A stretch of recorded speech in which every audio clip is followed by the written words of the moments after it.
Hello, hello, hello. This is Long Story Short, the podcast. My name is B. Maurice. I'm the always sexy Fede. I love when you do that. Thank you. We're back, guys. We are back. We're back. We're back. What do you have today for the people? Well, before we get started, guys, we Mhm. have new merchandise on deck. As you can see, we have our t-shirts, new t-shirts for our podcast, which is great. I'll show you the back as well. Ooh, Yes, yes, yes. We're more and more official every day and stuff. And we're going into our 10th episode, which is absolutely amazing. I'm very excited we got this far and hopefully 100 more to go. yes. Yeah. What do we have for the people today? So on this show, we love to give our flowers to people who are doing great things or going to do great things. And this week is no different. We have someone on our radar by the name of Allyson Felix, who is the most decorated female track and field athlete who is planning on making her Olympic comeback at 40 years old. What do we think about that? My God, today. Listen, if she wants to inspire her children, by all means. My niece couldn't do it, but more power to her, okay? She I can say, first. I can say for me, I'll be ready in a few weeks, and these are brittle. So if she can do it, go for it. I mean, she does train a lot more than we do. So I mean, I guess her body used to right now, but hopefully she'll make it out on the other side because I couldn't do it. What year is the Olympics in? 2020. Got it. Well, she last appeared in her Olympic Games in 2020 in Tokyo, and she retired from track and field in 2022 after winning her bronze medal at the World Championships. That's a long time ago. 19 years. She has a total of 31 medals, which is the most that a female has had in track and field history. 7 which are gold from the Olympics and 15 gold from the World Cup. 19 years as a pro and 5 Olympic Games, hopefully going into her 6th one.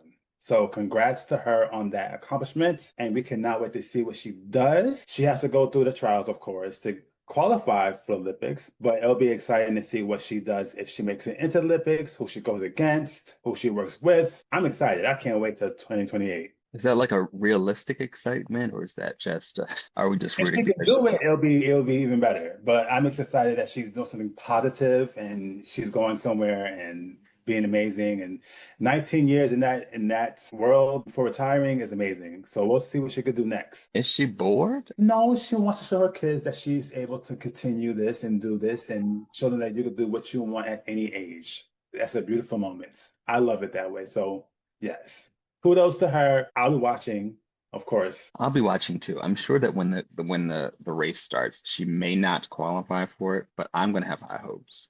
I just think about like gymnastics and like how you really can't do much after 30 to keep up with the girls that are like 16. Yeah. The fact that she's 40, still trying to run like she's 26. My grandmother always told me that you're only as old as your insides, and you can pin and tuck and be black and have melanin, but your insides will be old. Much luck to her. Nonetheless, we're rooting for everybody Yeah. black. Yes, ma'am. Yes, ma'am. Yes, ma'am. So moving on to some not so great news. The Pussycat Dolls is doing their world tour, and they had to cancel their North American tour with the exception of one date in California. Is that This where they live? Can they walk to it from there? I don't know. We'll see.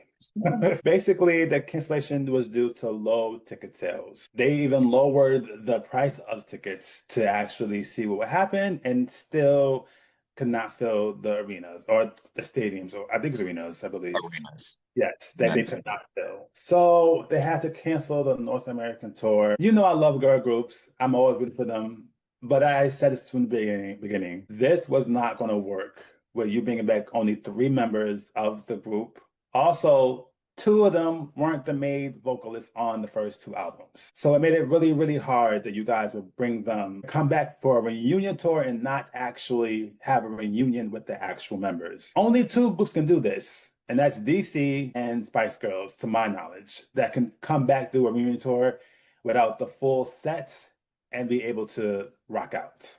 And Spice so, Girls came back with like everybody but Posh, right? correct. And Okay. then one time it was without Ginger, and then the time it was without the other one. It happens sometimes, but someone has come back, but it's always been a great show or a great tour, whether it was 5 or 4. So yeah, it's unfortunate. It sucks. But I mean, what can you do? Who was their openers? Maya and Little Kim.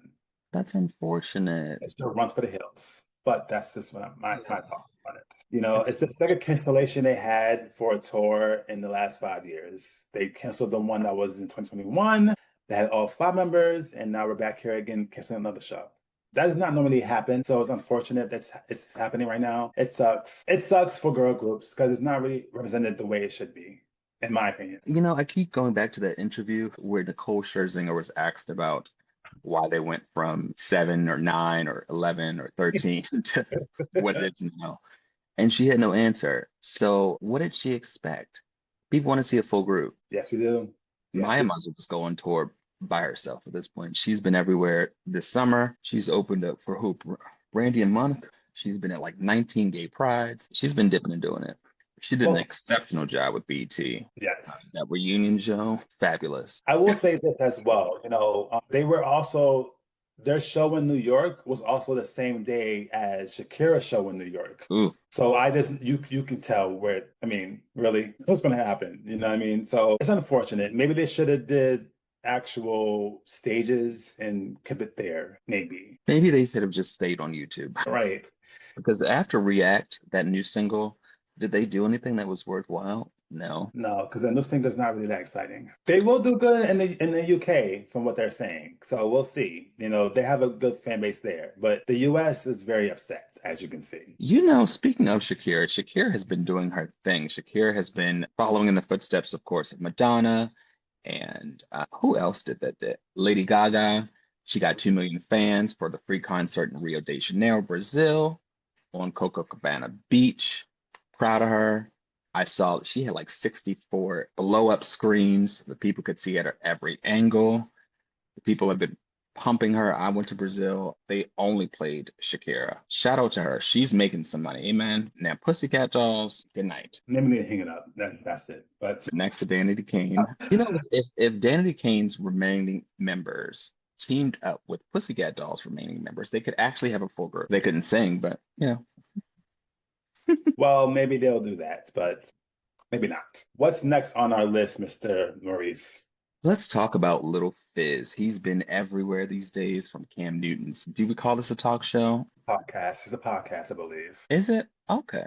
I think so. Shout out to him and that hat and Right. those locks and that non-existent retwist. Oh, Anywho, Lil Fizz has been everywhere talking about Pretty Ricky and how Pretty Ricky can't stand, attuned when it comes to B2K. Of course, B2K has been headlining every Scream tour since 1966. They're still doing the same dance moves. I will say that this year looked a little better, looked a little fresher as those man bodies and those dad bods jumped across the stage. Raz-B didn't look like he was so strung out this time. But yeah, Pretty Ricky, everybody's grown except for that one. Well, here's my thing. You can't really compare the two groups, in my opinion. Okay. Back in the day when we were in high school, which is when they both came out, B2K was for the young teen heartthrobs, cute, lovey-dovey, and Pretty Ricky was more for the older crowd, collegiate crowd. We were in high school singing these songs that we should have singing at that time.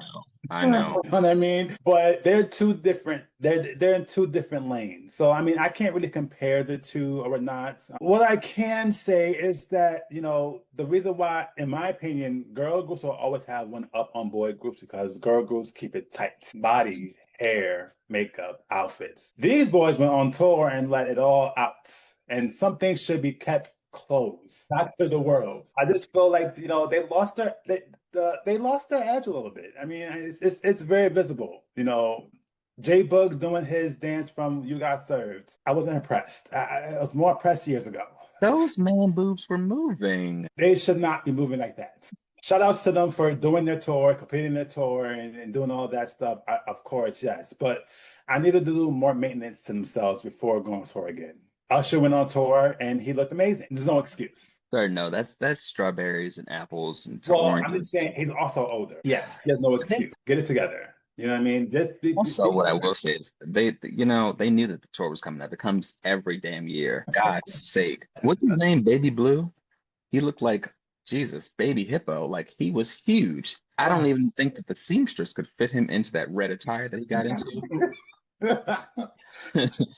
Oh, He well, like got up on stage, tripped, fell, rolled over.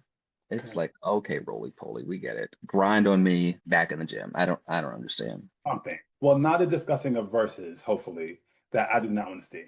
We're good on that. Thank you. What else is Mr. Fizz discussing now? He's in his Cam Newton interview, he spoke about polygamy and why he could be faithful, and if he wanted a girl, she had to only be, you know, she couldn't do her own thing, and how not into studs he was. And they went down the list about Lil Mama, Kehlani, Dej Loaf, just narcissism at its finest. It's like, sir, you can barely rap, you can barely sing, you can barely keep up with the 2 counts that Raz B is actually doing. And J Boog, where's Moniece when you need her? Because Lord Jesus Christ, my He God. needs to be put in his place. Hopefully, this is the end of him, unless he's doing a group event, because him doing interviews is not a good thing. This world, it's like you get one interview, now you're everywhere. Now he's going to be in a cereal box. Sir, your ABC rapping it's not it. Just be lucky that you're still in the group. Correct. Focus on that. Because after you and Omarion run in with the same girl. That was a whole mess in its own that we didn't revisit. But yes, I mean, I wish him all the best, and I wish him all the best, whatever comes next for them. You know what I mean? Whether it's movies, acting, more touring. Can he act? Shall we move on to the next thing? Lord. Well, give it up for Brandy and Monica. The two honored Whitney Houston during the World Beats Night at St. Lucia Jazz and Arts Festival. I believe Brandy had on her pea green and Monica turned into a fashion show or a photo shoot per usual. What she have on, pink? Pink, yes. I do like how they incorporated at least the beat, the heart of St. Lucia. Everything started with, a reggae beat. It was very carnival, especially when she bent over in front. I was like, oh my God, they rehearsed. Amen for rehearsing. They did. This is the most I've seen Monica dance. She didn't really dance as crazy on their tour, but she danced this time, and she was going in. And I was like, yes, this is Monica I want to see all the time. How long was that performance? I think they took pieces from their actual tour show and brought it on to this. I'm not sure if it's the actual full show, but I know they did. I mean, from what I've seen, it seemed like they was doing something from their old show or whatnot. So, I mean, their kids were there, daughters were there. They had a good time. I love seeing them in the space. I think it's amazing. People still be fighting and arguing over nothing. They never was. There was never nothing really fighting about, and the world wants it. But I'm glad they are being like, listen, we're grown, we're mothers. We love performing with each other. Let's just do this. Hurrah. Yes, that's all. We getting up there. Let's just have a good time. And I love that part for them. So I hope they keep doing this. Residency, something, I don't know, but I love when they're together and having fun. And I cannot wait to see what's next for them as well. Congrats to both of them. What's next? Residency? No. The tour was a love letter to their careers. Whatever. I mean, something else. Whatever they want to do next, touring, whatever. And we do need an album from both of them. I do need an album. Mary J. Blige a residency. We see where that's going. To the retirement home. Listen, my thing is this. Mary J. Blige. How old is she? She's 55.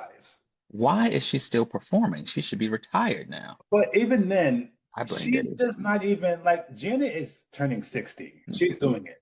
Like she's doing it, period. She's doing a better job than Mary right now. Absolutely. That ponytail is moving. We don't need Mary to do choreography. We need her to have her A dancers behind her. She sing her heart out. We want that. Do a little 2-step here and there. We could do that. But she's not even doing that. Does she want to be there? I don't feed her. Love her to death, but Mary needs to get it together because it's not looking too good. And people are upset by that. They want the money back. And that's not it. We love Mary. We love Mary. We love Mary. But Mary needs to wake it up. Something needs to wake up. Okay.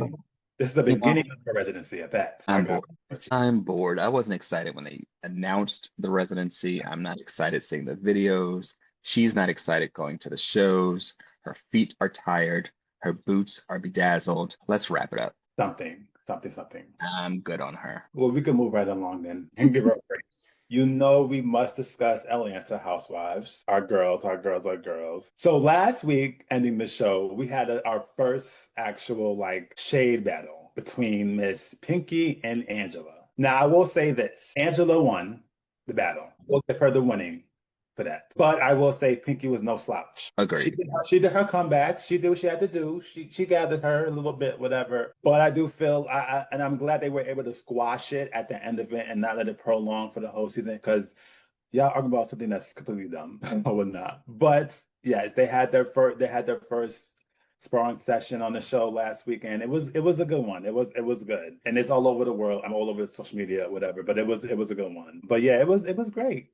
You know, I know you're not really a fan of Pinky, so I know Pinky from Baltimore days, of course. Although it was a great thing to watch on TV, it seemed a bit rehearsed. If I was going at somebody like that, the teeth commingling sounded like it could have been something that some gay gave her, and she remembered it, rehearsed it in the mirror, and delivered it. Does it take away from the notion? No, because Portia, we know, I'm not Portia, Phaedra is just the queen of that. Rehearsed reads. right. She is too, but we don't talk about that. It was something exciting to watch finally because I've been bored. A pretty strong season going, but I guess this was something to wake up a little more on the first shift, you know. But then of course we have Shamia and Kelly versus Cynthia over these rooms that they got. Listen here, you get one apology out of me, maybe two, depending on how I feel. Okay, you guys are doing the most. She said sorry, we're gonna get it fixed, we're gonna get it going, and y'all are still on it over and over. This is also what caused Pinky and Angela's argument, because you guys are complaining about this room situation or whatnot. It's always a room issue on this show. Someone's always pissed about their room. You know, I was actually going to bring up Angel's thing again. I was like, this is just Angel's trip all over again, where production stepped in and dirtied that room up. Right. Because it's like, what? You know, and then, of course, Cynthia had fixed the room, did her job, but she had to lay down the law. Like, listen here. Like, you guys got me confused with somebody else. If you don't like what you got, then you can leave. The door is there. Get out, leave. You know what I mean? So, I mean, you know, I know how you feel about Shamia and Kelly right now. They're not winning my co-hosts over right now. But, you know, hopefully this is the end of that, because it was dumb. But we have other spirals that are happening as well with this group. You know, let me just say this before we even move on. Shamia, I don't regret a lot of things in life. I regret her becoming a peach holder. She is the most lackluster peach holder ever. She's an ass kisser.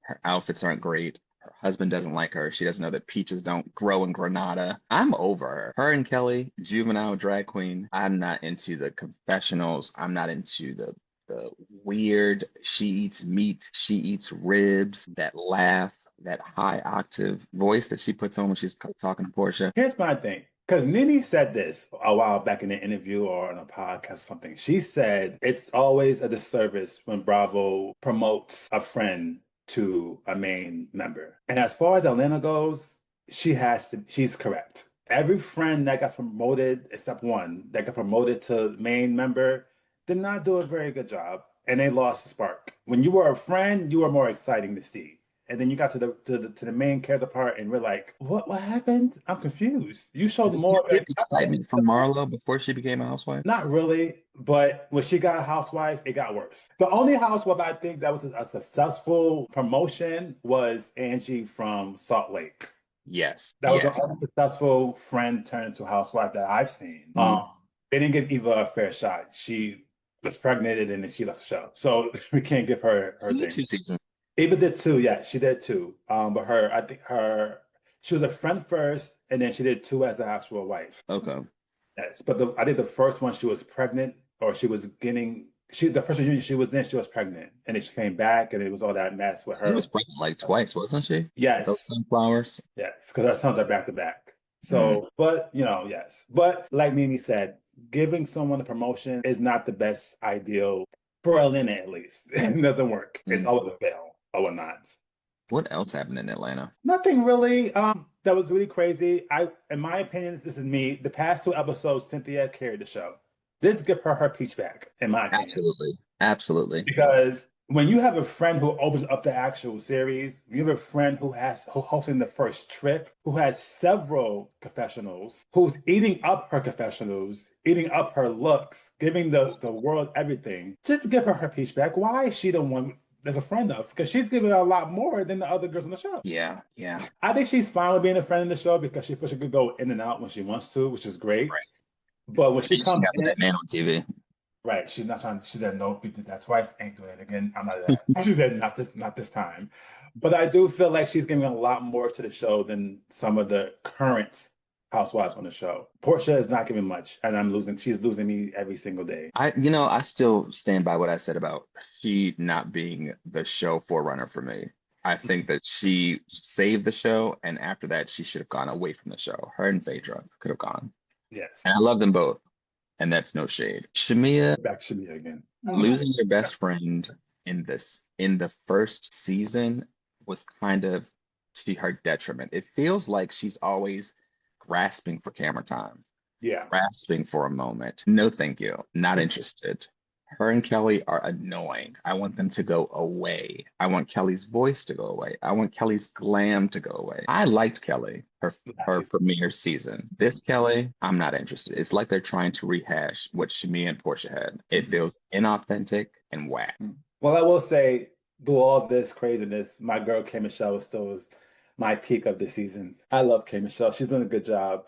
You know what I mean? I just want her to like blossom. I want her to like go off. I want her to go off too. So sweet. I just I don't. want her to go off. I do because I like when she goes off sometimes. Just don't let her go full throttle. Just give them a little bit of the K Michelle from Atlanta. I mean, they're in the same city, but the same one from VH1. Just a little bit because I feel like people are coming at her crazy, saying, "What is she doing? What is she doing? Or why is she so timid and whatever?" And I think in a sneak peek for next week, she voiced it. She said, "I want to say so much, but you guys cut so low to the white meat. I don't want to get to that point with you guys." And she's trying her best not to get to that point because even in the episode this happened, she was like, "I'm enjoying you guys. This is a good time. This is fun." She gave Phaedra her flowers and everything else, and so I think she wants to keep it at that point.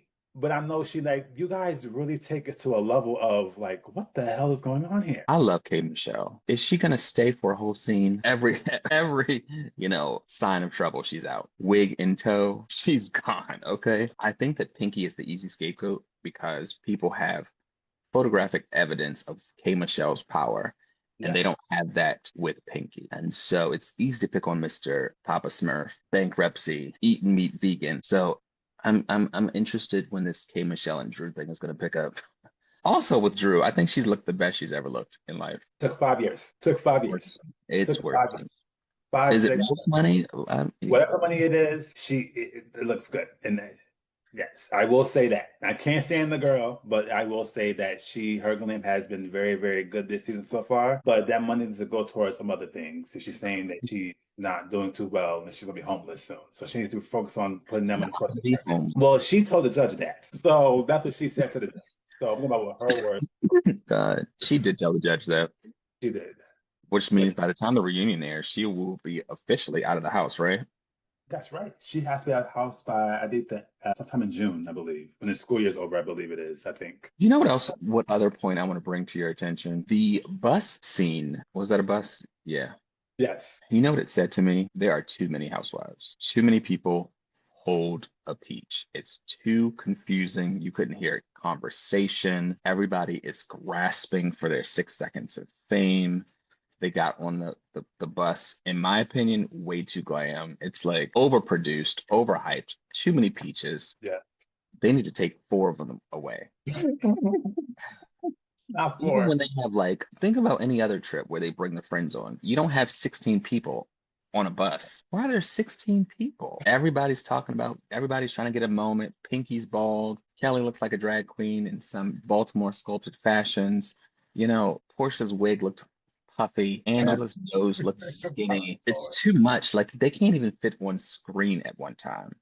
Yeah. I'm overwhelmed. It's a lot. It's a lot. Even in the intro, it's a lot. Seeing 8 people there. But yes. But we'll see what comes up next week. I have high hopes, but I don't know. It's not feeling fresh. It's feeling overly produced. Too many people. Anytime, like you said, a friend of the show has to run the show, somebody has failed. Okay, somebody has dropped the peach. So I guess we'll see what happens next week, guys. We shall see. Well, I think that's it for us this week. Nice, beautiful tea session with my Mr. B. Maurice. Loving all Absolutely. our new shirts. Yes, I love that for us. What episode is this? 11? 10? 10. We hit our 10 episode mark. This is great. So yes, thank you guys. Thank you Please for tuning in. Don't forget to like, share, and subscribe. Yes, sir. This has been a great episode of Long Story Short, the podcast. Again, my name is B. Maurice. I'm the always sexy. Good night, guys. Good night.